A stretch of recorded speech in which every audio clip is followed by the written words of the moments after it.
Muy buenas tardes, tiempo ya de entrevista, tiempo de analizar la actualidad aquí, como cada lunes, como cada jueves en Canarias al día. Y hoy queremos adentrarnos en un conflicto del que seguro que ustedes han tenido noticias y que incluso probablemente les pueda tocar más o menos de cerca. Es el conflicto y la huelga convocada por los trabajadores públicos temporales de Canarias. Fíjense en la cifra, solo 11.000 en lo que es la Administración General de la Comunidad Autónoma, a los que hay que sumar después, bueno, pues toda la temporalidad en otros sectores, como por ejemplo en el sanitario. Hoy queremos hablar de esta situación que además genera un debate jurídico muy interesante sobre el que ya se han pronunciado los tribunales españoles, también el Tribunal de Justicia de la Unión Europea, pero queremos saber sobre todo cuál es el camino, el recorrido de esta huelga y cuáles son los motivos que se encuentran detrás. Para ello ya nos acompaña Miguel Quintero, que es el secretario de la Plataforma de Empleados Públicos, pero también es el portavoz en Tenerife del Comité de Huelga. Miguel, muy buenas tardes, gracias por acompañarnos. Hola, buenas tardes, David. Gracias a ti por...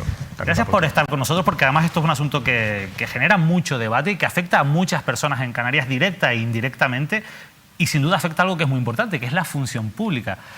¿Por qué van a la huelga los trabajadores temporales de Canarias? ¿Cuál es su situación y qué motiva, insisto, este conflicto? Vamos a la huelga de una forma indeseada por el conjunto de los trabajadores, porque es una solución, digamos, es un punto al que nadie le gustaría llegar. Plantearse llegar a la huelga es, digamos, la última ratio, la última salida para el trabajador cuando no cabe otra para la defensa de sus derechos.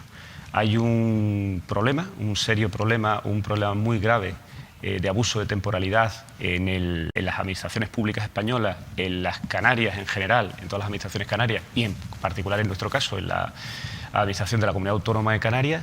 Esa situación de abuso de temporalidad supone una lesión muy grave del derecho a la estabilidad de los trabajadores afectados.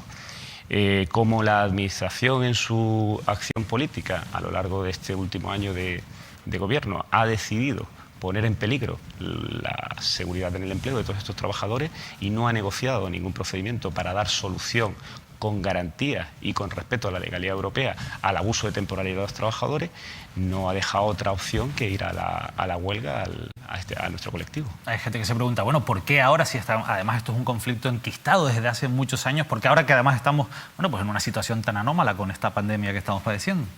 Porque no ha habido negociación ninguna para solucionar el problema. Hay un problema serio de abuso de temporalidad, hay un problema que pone en peligro el empleo de miles de empleados públicos, empleados y empleadas públicas de Canarias, y la Administración, en lugar de encontrar una solución que limite, que reduzca el problema, que signifique que acaba con la temporalidad de estos trabajadores,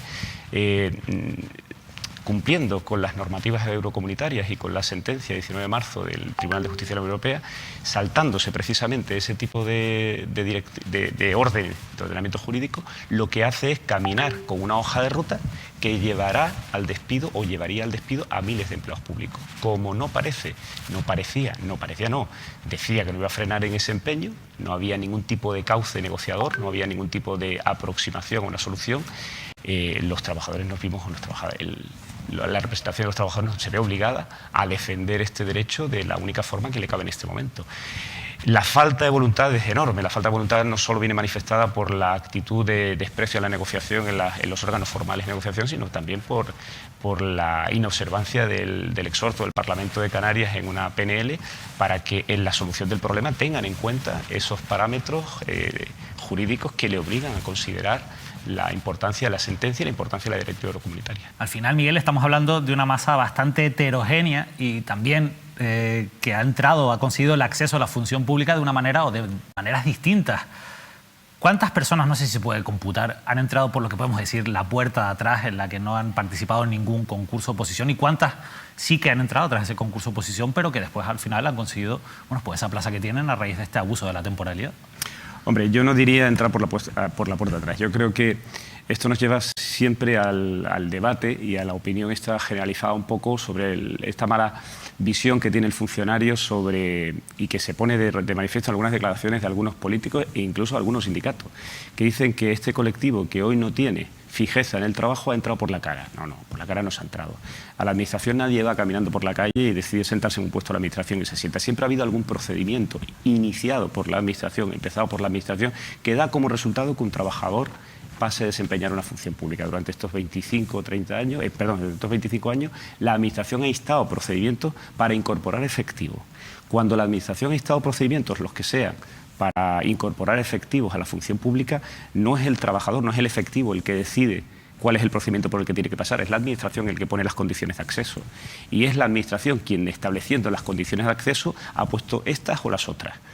Cuando esas condiciones de acceso no han sido suficientemente legales, los trabajadores han ido a los tribunales a reclamar que tienen derecho a estar en esa plaza, y los tribunales de lo social se han manifestado casi siempre en favor de ese trabajador, transformándole en una figura que es creada por el Tribunal Supremo Español, que no está en la legislación española, que es la de indefinido no fijo. Pero en suma, cualquier trabajador que hoy desempeña un trabajo en la función pública ha salvaguardado o se ha salvaguardado en su incorporación a la administración pública los principios de igualdad, mérito y capacidad. La Constitución en el artículo 103 de la Constitución se establece que el acceso a la función pública tiene que garantizar el mérito y la capacidad. Es a donde quería llegar también. Al fin y al cabo sí que hay unos principios que son claros: mérito, capacidad, concurrencia, y es verdad que hay casos en los que eso no se ha dado, que son los que finalmente pues acaban ratificando esa plaza indefinido no fijo los propios tribunales. Pero sí que es verdad que hay una bolsa de gente que está en esta situación que al final, bueno, pues no ha entrado cumpliendo esos requisitos de mérito y capacidad. El 80% ha cumplido lo que la gente entiende en general que es un procedimiento selectivo de ese tipo, es decir, un concurso-oposición. Yo, por ejemplo, entré por concurso-oposición y así está el 80% el 80% de los efectivos que están en esta situación de abuso de temporalidad ha entrado de esa forma a la Administración. Pero aquí no se está discutiendo el acceso. Cuando hablamos de abuso de temporalidad no se está discutiendo cómo fue el acceso. El acceso lo determinó la Administración en su momento. Y la Administración lo determinó como quiso determinarlo. Cuando lo hizo bien, no hemos tenido que recurrir a los tribunales, y cuando lo hizo mal, se ha recurrido a los tribunales.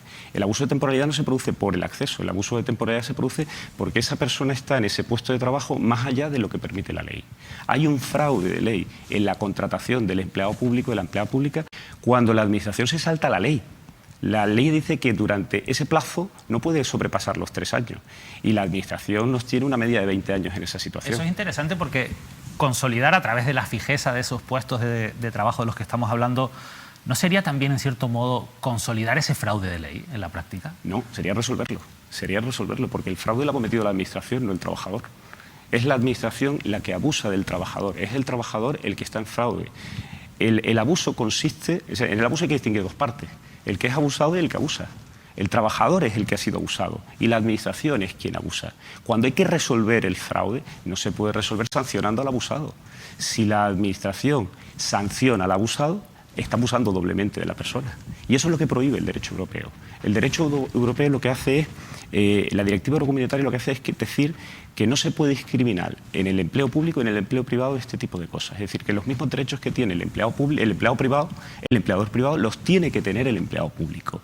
Y de hecho, es enormemente paradójico y contradictorio que la Administración sancione y tenga mecanismos de inspección y sanción para el empresario, para el autónomo, para el empleador privado, que se salta esa norma de abuso de temporalidad y le sanciona de forma salada.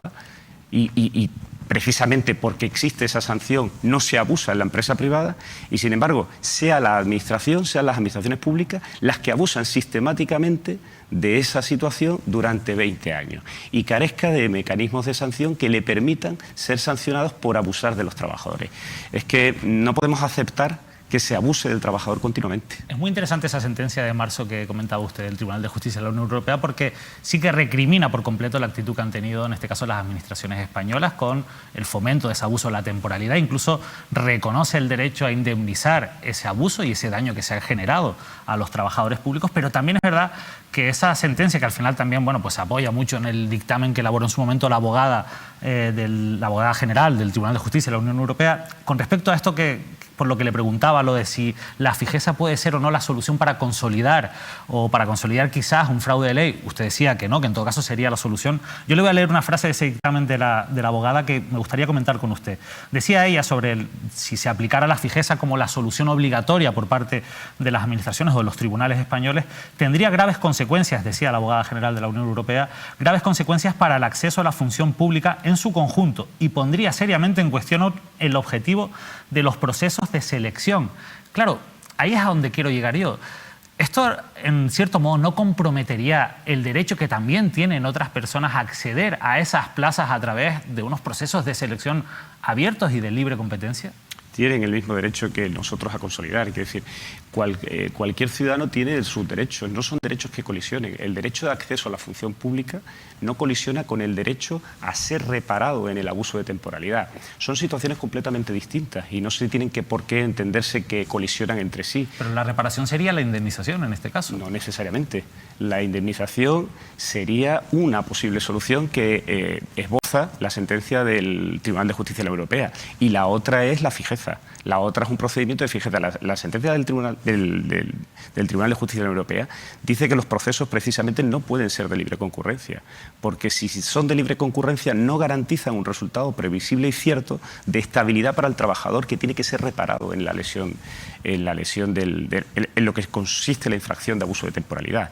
Es decir, la sentencia de la Unión Europea lo que hace es definir el abuso de temporalidad en términos operativos y decirle a la Administración española que tiene la obligación de reparar ese abuso. Pero al final deja la última palabra, digamos, en manos de los tribunales españoles. Y claro, la jurisprudencia y lo que ya han dicho los tribunales españoles, y sobre todo el Tribunal Supremo, va en la línea de considerar no adecuada la solución de la fijeza. Yo lo digo sobre todo, Miguel, a la hora de llevar o de plantear esta negociación, ¿no creen ustedes que el Gobierno de Canarias se va a agarrar a todos estos argumentos para decir, bueno, pues para nosotros lo mejor, que ya me explicarán ustedes si lo mejor o no es despedir para, en este caso, el interés público, pero a lo mejor el Gobierno de Canarias dice, bueno, pues nosotros indemnizamos, despedimos y abrimos una oferta de empleo público, y así, bueno, pues se presenta mucha gente y quedamos mejor de cara a la opinión pública en general. ¿No puede ser eso un poco el planteamiento que se está poniendo sobre la mesa? Sería un poco criminal. Sería un poco criminal y sería un poco torpe desde el punto de vista político, porque estamos hablando de capital humano y de experiencia. Es decir, nosotros que llevamos más de 20 años al servicio de la Administración Pública Media, este problema viene desde el año 97. Desde el año 97 no se da una solución de estabilidad ni una racionalización en las ofertas de empleo pública que permitan resolver el problema. Por eso estamos en el problema. Si lo hubiera habido, no estaríamos en esta situación. Si a esta bolsa de empleados públicos temporales que tenemos en Canarias, esa es la solución que se le da, lo único que se está es asumiendo un gasto público innecesario y quitándose de encima o desprendiéndose de un capital formativo, de un capital profesional que es imprescindible para el ejercicio de las debidas funciones públicas de la Administración. Yo no sé si ustedes han hecho el cálculo de cuánto podría costarle, en este caso, a las arcas públicas el despido de todos estos trabajadores. El despido es inasumible. Si se aplicase esa solución. El total es inasumible, pero nosotros calculamos que si solamente fuese el 50% de los que no consolidasen a través de ese tipo de procedimientos que nosotros consideramos que son completamente ilegales porque no respetan la normativa europea, podrían ser 100 millones de euros alegremente. O sea, pensar que tú tienes una solución a cero coste y otra que te cuesta 100 millones de euros y te vas por la de 100 millones de euros es insultante para el ciudadano. Y una solución intermedia, por buscarle quizás una solución intermedia, que seguro que se ha planteado en esa mesa de negociación o se planteará, la de buscar un concurso oposición en la que se premie esa antigüedad y esa experiencia de tal manera que ustedes, vamos a decirlo sin que sea o que sin atentar, digamos, contra los derechos de todas las personas que pudieran concurrir, que ustedes partan con una cierta ventaja. ¿Esa opción no está sobre la mesa? ¿O no se la plantean ustedes? Esa opción sería una discriminación positiva y nosotros entendemos que no es necesario llegar a ese procedimiento, porque nosotros ya pasamos por procedimientos para acceso a la función pública. Es decir, si en derecho penal opera un principio que es el non bis in idem. Es decir, tú no puedes sancionar a una persona dos veces por la misma infracción. Nosotros no debería, si usted me obliga a mí a presentarme a una oposición por segunda vez para tener el mismo puesto de trabajo, estará lesionando un derecho mío.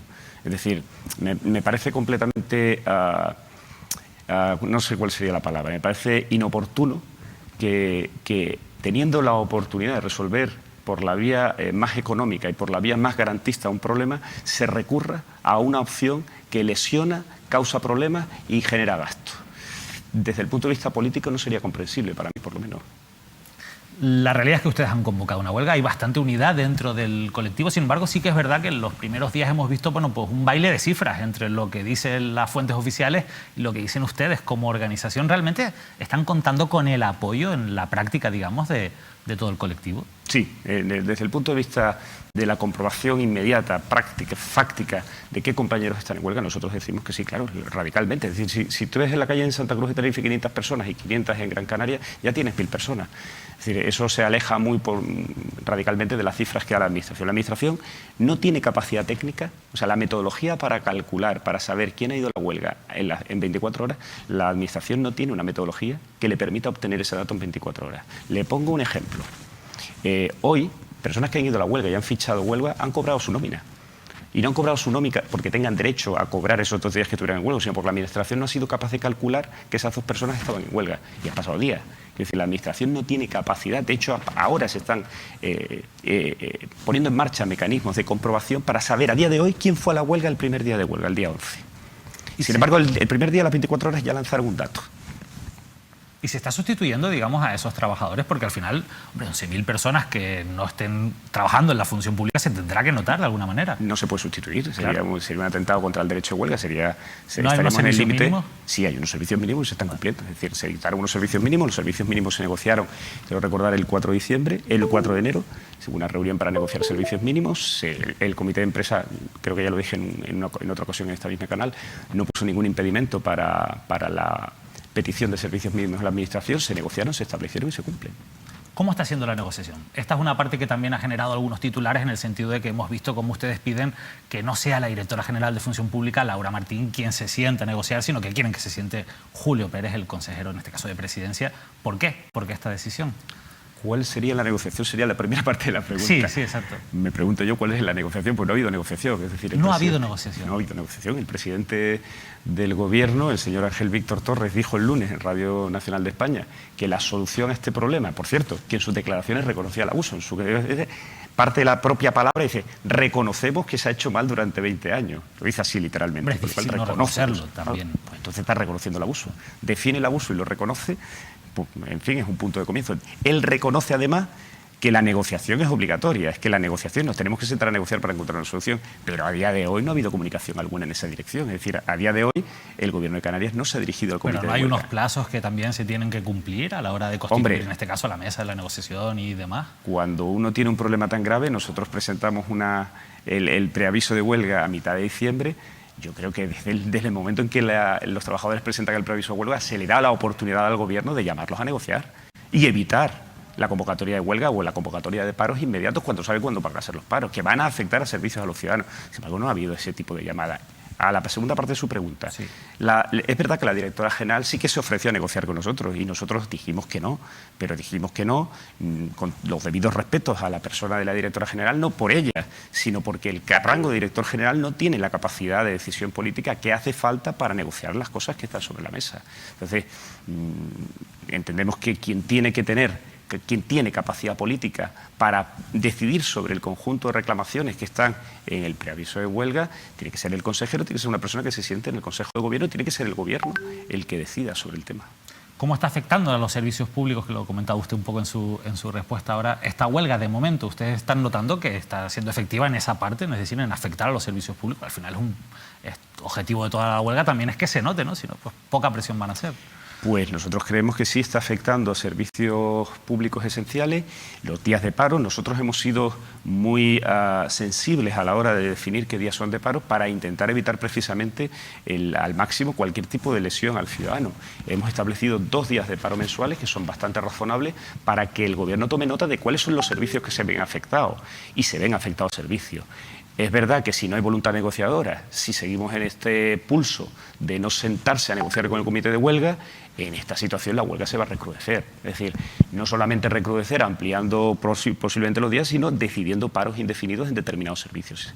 ¿Están aprovechando esta situación o esta coyuntura para ejercer mayor presión sobre el Gobierno de Canarias? Porque, claro, en esta situación la Administración ya se ve tocada, lógicamente, por la situación de pandemia. ¿Están aprovechando esa situación? Yo diría que es la Administración la que no se da cuenta de que en una situación de pandemia es cuando tiene que cuidar a los empleados públicos. Le voy a poner 2 ejemplos. El Estado ha puesto de límite, para resolver este problema de temporalidad, diciembre del 2021. Eso va a obligar a lo largo de este año, no a la Administración del Gobierno de Canarias, sino a todas las administraciones locales, a resolver este problema. Y ya sabemos que la resolución del problema nos va a llevar al conflicto si las 2 partes no se acercan a una posición común y una posición que resuelva el problema. El ejemplo somos nosotros. Aquí no se discute el problema y la naturaleza del problema. El conflicto no es por eso, el conflicto es porque las partes no acercan posiciones para resolverlo. Ese problema se va a extender a otras administraciones. Cuando digo otras administraciones me refiero a la Universidad de La Laguna, a la Universidad de Las Palmas, al Cabildo de Tenerife, a distintos ayuntamientos. El problema va a ir creciendo.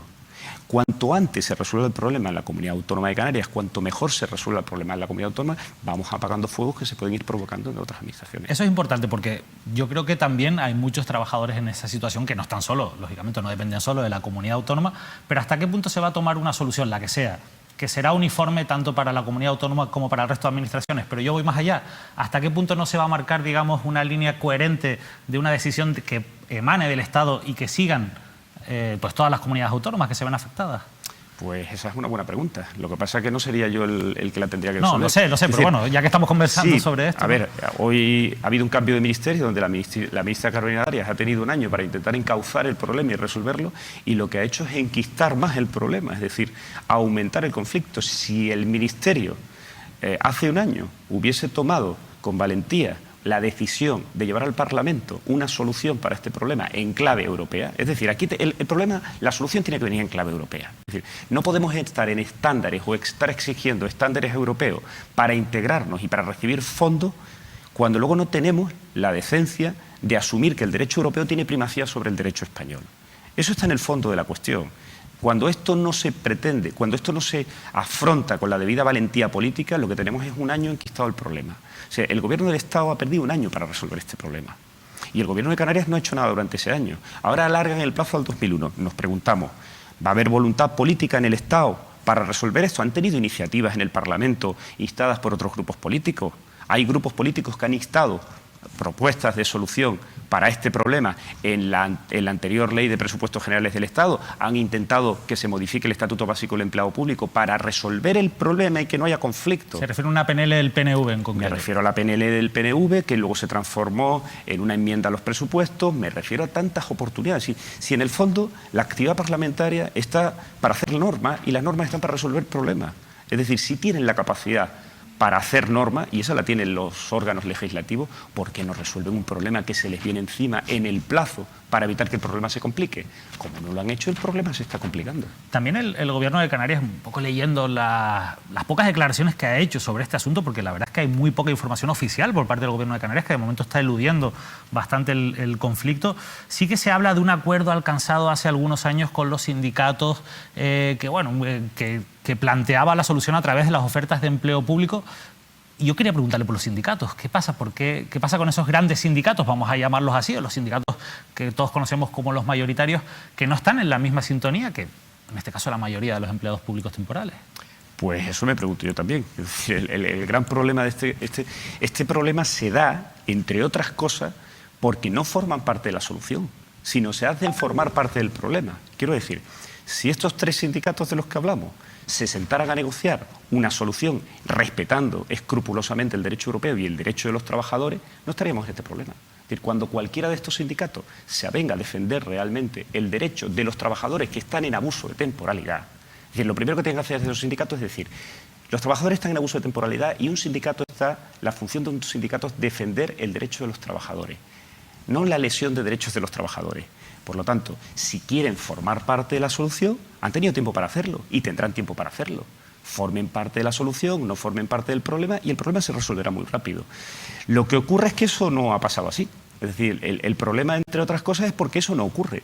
Los trabajadores como yo, los que estamos en situación de temporalidad, nos hemos sentido siempre desamparados por esas grandes centrales sindicales, completamente desamparados. De hecho, quien ha dicho en una manifestación pública hace poco en prensa que no vamos a entrar por la cara es la líder de uno de estos sindicatos. Es decir, cuando yo oigo decir al líder de un sindicato que yo no voy a entrar por la cara cuando yo he pasado un procedimiento selectivo, ¿qué voy a pensar yo de ese sindicato? Es decir, ¿cómo voy a sentir representado? El trabajador en abuso de temporalidad no está representado por esos sindicatos. Esos sindicatos no defienden una solución para estos trabajadores. ¿Y eso qué explicación puede tener? Porque si al final la lógica que impera es la de que hay que defender los derechos de los trabajadores, ¿a qué trabajadores están defendiendo, en este caso con su posición, los sindicatos mayoritarios? Al 46% de los trabajadores que están en esta situación en la administración de la Comunidad Autónoma de Canarias, no, por supuesto. ¿Qué explicación tiene? Habrá que preguntarles a ellos. Si no entramos en el terreno de las hipótesis de la especulación, yo fácilmente entiendo que tendrán otros intereses. Desde luego el interés no es reparar el abuso de temporalidad y resolver el abuso sobre los trabajadores. Ese no es el interés. ¿El 49% de toda la masa laboral de la Comunidad Autónoma? El 46%. De 65.000 efectivos que tiene la Comunidad Autónoma, la administración de la comunidad autónoma, de esos 65.000 efectivos, 29.000 son temporales. Estamos en una situación de temporalidad. De esos 29.000, 26.000 en abuso de temporalidad. Es decir, una situación de temporalidad que excede los 3 años. Si estamos, los que estamos llamados a la huelga, somos 4.000 de Administración General, están llamados 11.000 a la huelga, entre fijos y temporales. De esos 4.000 estamos en situación de temporalidad y los 2.000 médicos especialistas que están en la misma situación que nosotros. Miguel Quintero, la verdad es que a mí me ha parecido muy interesante. Yo creo que ha ayudado a entender un poquito mejor cuáles son los planteamientos que ustedes tienen, pero sí que es verdad que yo le voy a reconocer que a mí me parece que el conflicto tiene una difícil solución. No me parece sencilla. Ustedes tienen unos planteamientos razonables. Creo que hay otra serie de planteamientos que tiene la Administración que también pueden llegar a ser razonables en un momento determinado, pero quizás lo peor de todo es la falta de voluntad para sentarse a negociar.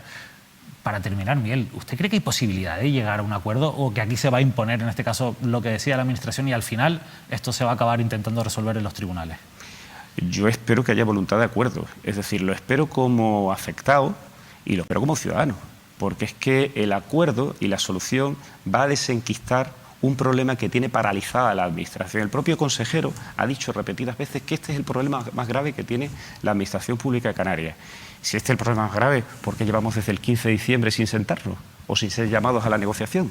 Si es un problema tan grave, lo lógico es que nos sentemos a solucionarlo. Encontremos soluciones de consenso, pero para eso hace falta negociar y tener buena voluntad. Y con esas soluciones y el problema resuelto, evitamos conflictividad, evitamos gastos y empezamos a pensar en lo que ellos llaman la modernización de la Administración de la Comunidad Autónoma, que son palabras grandilocuentes, pero que luego en la práctica no se pueden llevar a cabo. Al final, para llegar a eso, habrá que resolver primero, pues precisamente, problemas como este de la temporalidad. De verdad, Miguel Quintero, muchísimas gracias por habernos acompañado. Nosotros, eso sí, vamos a recoger el guante que usted nos ha dejado para lanzárselo al consejero de Presidencia, al señor Julio Pérez. Vamos a pedirle una entrevista para hablar de este y de otros asuntos. Nosotros esperamos que haya transparencia por parte del Gobierno de Canarias, porque al final la única manera de que haya soluciones adecuadas, sobre todo al interés general, es que haya diálogo y haya transparencia. Así que, por su parte, de verdad, nosotros le agradecemos que se hayan sentado aquí y nos hayan argumentado, en este caso, cuál es su posición. Muchas gracias, David. Gracias. Miguel Quintero es el secretario de la Plataforma de Empleados Públicos, es uno del portavoz, en este caso, del Comité de Huelga.